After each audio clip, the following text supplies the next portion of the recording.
Hello students, हम लोगों ने एनर्जी कंजर्वेशन का चैप्टर नंबर 3 स्टार्ट कर दिया है, इलेक्ट्रिकल पावर सिस्टम, ठीक है, एंड मशीन्स। तो हम लोगों ने उसकी पहली वीडियो में देखा था कि किस तरीके से हमारी जो इलेक्ट्रिसिटी होती है अपने पावर स्टेशन से जाकर किस तरीके से कंज्यूमर्स तक पहुंचती है, किस कन्वीनियंस से। तो उसके हमने 3 देखे थे कि भाई सबसे पहले इलेक्ट्रिसिटी क्या होती है, जनरेट होती है, उसके बाद इलेक्ट्रिसिटी क्या होती है, ट्रांसमिशंस होती है, और उसके बाद क्या होती है, इलेक्ट्रिसिटी डिस्ट्रीब्यूशंस होती है।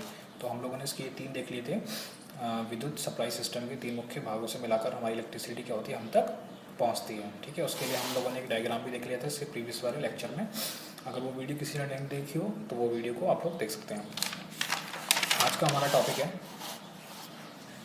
Losses in electrical power distribution. क्या क्या लॉसेज होते हैं इलेक्ट्रिकल पावर डिस्ट्रीब्यूशन सिस्टम्स में, ठीक है। तो देखो, जब जो हमारे पास इलेक्ट्रिसिटी होती है, इलेक्ट्रिसिटी जनरेशन यानी कि जहाँ से जनरेट होती है, यानी कि पावर स्टेशन से जो हमारी जनरेट होती है और जो हमारे कंज्यूमर तक पहुँचती है, तो इतनी प्रोसेस में कहीं ना कहीं क्या होते हैं, कुछ ना कुछ लॉसेस होते हैं, ठीक है। कहीं ना कहीं क्या होते हैं, लॉसेस होते हैं। वो ट्रांसमिशन में भी लॉसेस होते हैं और वो डिस्ट्रीब्यूशन सिस्टम में भी लॉसेस होते हैं। तो जो सबसे ज़्यादा लॉसेस होते हैं वो हमारे कहाँ पर होते हैं, डिस्ट्रीब्यूशन सिस्टम में होते हैं, ठीक है। जब हमारे पास जो इलेक्ट्रिसिटी होती है वो जब डिस्ट्रीब्यूट होना शुरू होती है तो सबसे ज़्यादा लॉसेस क्या होते हैं, वहीं पर होते हैं। तो हम लोग देखते हैं लॉसेज है ना इलेक्ट्रिकल पावर डिस्ट्रीब्यूशन। वितरण तंत्र में होने वाली हानियों ही पूरे तंत्र में होने वाली पावर हानियाँ हैं, ठीक है। इनमें अधिकतर हानियाँ प्राथमिक तथा द्वितीय वितरण तंत्र में होती हैं। तो हम लोगों ने देखा था कि जो हमारे पास ये वितरण था, प्राथमिक वितरण और द्वितीय वितरण, इसमें क्या हो रहा था कि स्टेप डाउन ट्रांसफार्मर का यूज़ करके हम लोग क्या कर रहे थे, कुछ वोल्टेज को कम कर रहे थे, ठीक है। तो उसकी वजह से जो होते हैं उसमें कुछ ना कुछ लॉसेस होते हैं। तो लॉसेस भी कितने टाइप के होते हैं, हमारे 2 टाइप के लॉसेस होते हैं। एक टेक्निकल इलेक्ट्रिकल पावर लॉसेस होते हैं और एक होते हैं हमारे पास non technical electrical power losses. तो जो टेक्निकल इलेक्ट्रिकल पावर लॉसेस होते हैं वो हमारे किसकी वजह से होते हैं, वो सारे लॉसेस होते हैं जैसे कि कंडक्टर की वजह से, ठीक है। कंडक्टर के अंदर कोई अगर लॉस हो जाए, कोई ख़राबी आ जाए, ट्रांसमिशन लाइन में कोई ख़राबी आ जाए, ट्रांसफार्मर में कोई ख़राबी आ जाए, तो वो सारे के सारे किस में आ जाते हैं, हमारे टेक्निकल इलेक्ट्रिकल पावर लॉसेस होते हैं, ठीक है। Non technical electrical power losses हमारे वो होते हैं जैसे कि कभी कभी देखा होगा आप लोगों ने बिजली की चोरी करना, या फिर क्या होता है जो मीटर रीडिंग्स होती हैं वो एक्यूरेट वर्क नहीं करता है मीटर, तो उसकी वजह से जो गलत रीडिंग आती है, तो वो हमारे नॉन टेक्निकल लॉसेस होते हैं।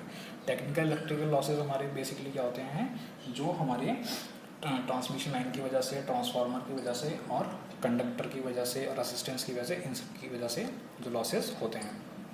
तो चलिए देखते हैं। वितरण लाइनों में उपयंत तार के द्वारा लॉसेस होता है, ठीक है। जो हमारे पास डिस्ट्रीब्यूशन लाइंस होती हैं तो उसमें जो हम लोग तार वगैरह यूज़ करते हैं ट्रांसमिशन लाइंस का, उनकी वजह से यूज़ होता है। इस प्रकार की हानियों को टेक्निकल लॉसेस कहते हैं, जो ट्रांसफार्मर की वजह से भी होते हैं। तकनीकी विद्युत हानियों को 2 भागों में वर्गीकृत किया गया है, यानी कि अब जो हमारे पास टेक्निकल इलेक्ट्रिकल लॉसेज हैं उसको भी हम लोगों ने क्या करा है, 2 पार्ट्स में डिवाइड कर रखा है। तो पहला होता है हमारे पास फिक्स्ड टेक्निकल लॉसेज और सेकंड होता है हमारे पास वेरिएबल टेक्निकल लॉसेस, ठीक है। फिक्स्ड टेक्निकल लॉसेस और वेरिएबल टेक्निकल लॉसेस। तो फिक्स्ड टेक्निकल लॉसेस हमारे पास वे लॉस होते हैं जिनका मान जो होता है, जिनका मान करंट के अनुसार नहीं बदलता है, यानी कि करंट के अकॉर्डिंग जो होते हैं उनकी जो वैल्यू होती है वो चेंज नहीं होती है, यानी कि वो फिक्स्ड रहती है, ठीक है। ये हानियाँ कुल विद्युत हानियों का 1/4 से 1/3 होती हैं, ठीक है। जो भी टोटल हमारे पास लॉसेज हो रहे हैं उससे कितना होती हैं, 1/4 से लेकर 1/3 होती हैं। यह ज़्यादातर ऊष्मा एवं आवाज़ के रूप में उत्पन्न होती हैं। अधिकतर किस होती हैं, हीट की फॉर्म में या फिर साउंड की फॉर्म में उत्पन्न होती हैं जब ट्रांसफार्मर को ऊर्जित किया जाता है। तो बेसिकली टेक्निकल लॉसेज हैं तो किसकी वजह से होंगे, हमारे ट्रांसफार्मर की वजह से होंगे। तो ये वो लॉसेज होते हैं जिनमें क्या होता है, जिनका मान करंट के साथ अनुसार नहीं बदलता है, ठीक है। अभी किसकी वजह पर डिपेंड करते हैं, तो देखो पहला number 1 point, leakage current loss, open circuit loss, corona losses और हमारे पास पैरा विद्युत लॉसेज यानी कि डाई इलेक्ट्रिकल लॉसेज। इन सारे लॉसेज की वजह से हमारे क्या होते हैं, फिक्स टेक्निकल लॉसेज होते हैं। चलिए हम देखते हैं वेरिएबल टेक्निकल लॉसेज।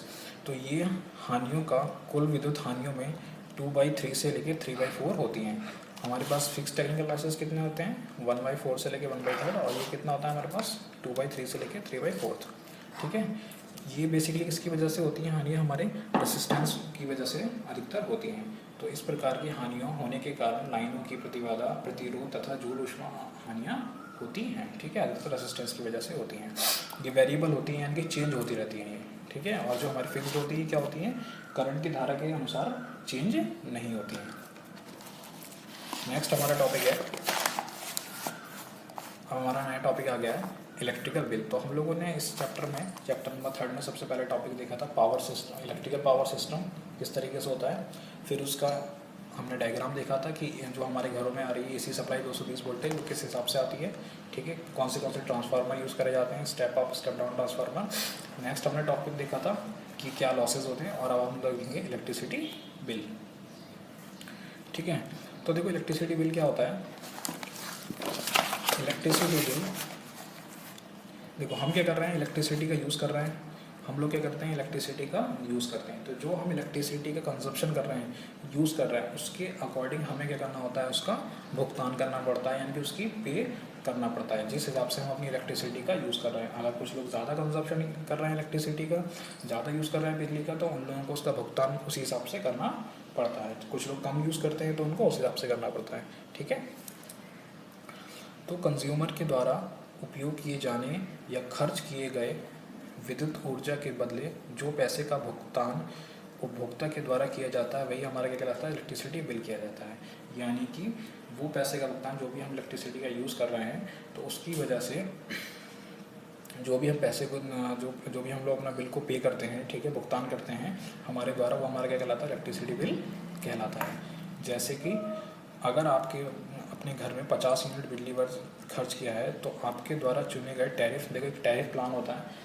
जैसे कि पहले जो हम लोगों के कनेक्शन जो मोबाइल में हम लोग यूज़ करते थे, अलग अलग टैरिफ प्लान यूज़ कर सकते थे, उसी हिसाब से हमारा इलेक्ट्रिसिटी टैरिफ प्लान भी होता है। तो वो हम लोग नेक्स्ट क्या कहते हैं टॉपिक में देखेंगे अभी, के आधार पर आपके प्रति यूनिट शुल्क चार्ज किया जाता है।